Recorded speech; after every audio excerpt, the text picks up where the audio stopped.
So in conclusion, single agent activity, even in patients with ESR1 mutations, overall is modest. And I think the best place to use a single agent oral SERD is in these patients with prolonged PFS on their first-line CDK4/6 inhibitor.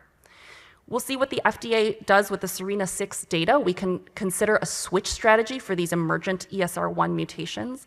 And I would suggest that perhaps we don't need to monitor everyone from the outset of CDK4/6 inhibitor therapy because the median time to detection of an ESR1 mutation was about 22 months. So perhaps we can start monitoring after 12 to 18 months.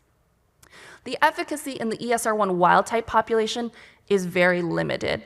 I will note it is similar to fulvestrant and generally represents a very well-tolerated therapy that does not require frequent clinic visits and intramuscular injections. So at least I found it reassuring, even in the wild-type population, that these agents are at least not inferior to fulvestrant. But they're not approved in that setting. All of these drugs are very well tolerated.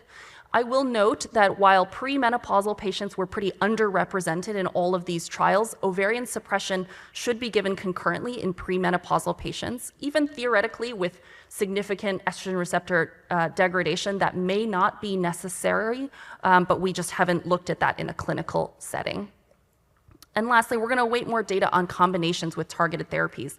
I think that really is much more important for most of our patients. Looking at pushing that second-line PFS towards the 10+ month range is in combination with targeted therapies. So we have some data from Elevate, from Morpheus, of various oral SERD and targeted agent combinations.